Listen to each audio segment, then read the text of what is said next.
le match des traders. C'est vendredi, Dorian Abadi de chez Meilleur Placement est avec nous en duo avec Mathieu Serron de chez Galileo Trading. Tiens Mathieu, on démarre avec vous. Est-ce que vous aussi vous êtes attentiste ? Qu'est-ce que vous faites ce matin et quel niveau technique surveillez-vous ?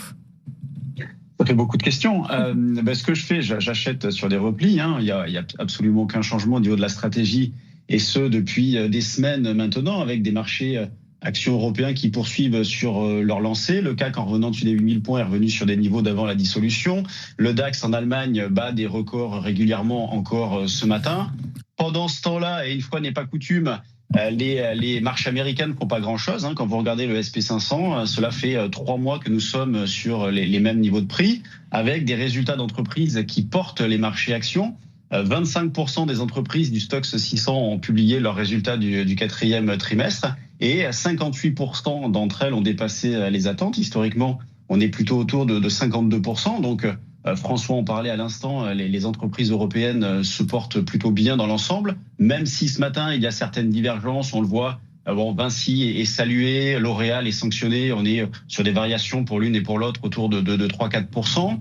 Sur le fond de la tendance, il n'y a absolument aucun sujet. La tendance est bien évidemment haussière, d'où l'idée d'accompagner ce mouvement-là en achetant sur des replis.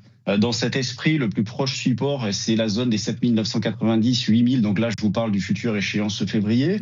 En dessous, sur un retracement un petit peu plus important, nous aurions la zone des 7940, 50. Mais je suis assez méfiant aujourd'hui. Pourquoi ? Parce que les 2 derniers week-ends, on a eu des annonces qui ont secoué les marchés. Il y a 2 semaines, c'était DeepSeek. La semaine dernière, c'était les mesures douanières à l'encontre du Canada et du Mexique.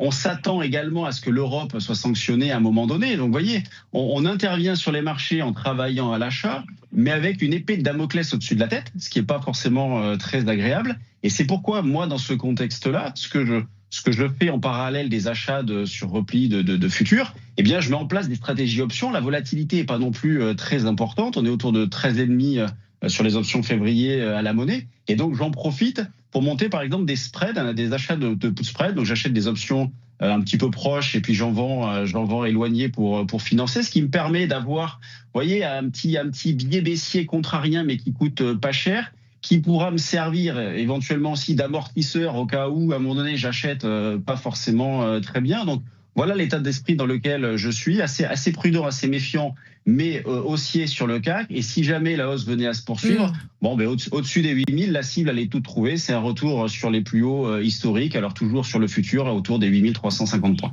Merci beaucoup, Mathieu Serron chez Galileo Trading. Dorian Abadi de chez Meilleur Taux Placement. Qu'est-ce que vous surveillez ? Est-ce que vous êtes aligné sur Mathieu ?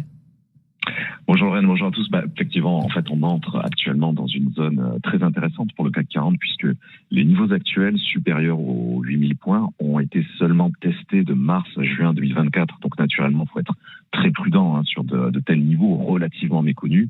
Donc les acheteurs devraient surtout se concentrer sur des objectifs plutôt symboliques, plus symboliques en tout cas que techniques, notamment sur les 8050 et 8100 points, donc des niveaux relativement ronds dans les prochaines séances en cas de maintien de cette hausse. Et puis pour les vendeurs, ce sont avant tout des supports, des objectifs sur les 7925 et 7865 points qui seront déterminants. Voilà, donc ce qui est important en fait avec cet effet rattrapage sur le CAC par rapport à 2024, c'est qu'on a donc désormais une hausse de plus de 8% depuis le 1er janvier, c'est colossal en l'espace de seulement 5 séances. Et puis on revient à seulement 3% du record historique atteint en mai dernier, autour des 8250 points.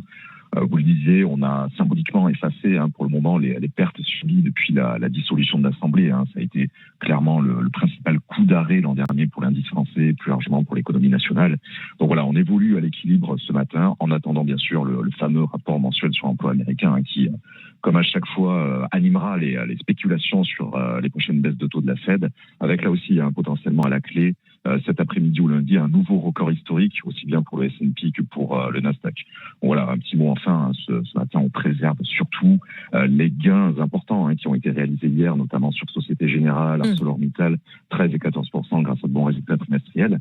Et puis on a quand même un dossier un peu explosif, un peu tendu sur semi-conducteurs, sur Soitec, spécialiste des semi-conducteurs, qui a perdu 30% hier, moins 5 ce matin, et clairement sa révision à la baisse des prévisions pour 2025 est très lourdement sanctionnée par les investisseurs. Merci beaucoup Dorian Abadi, analyste boursier, meilleur taux placement.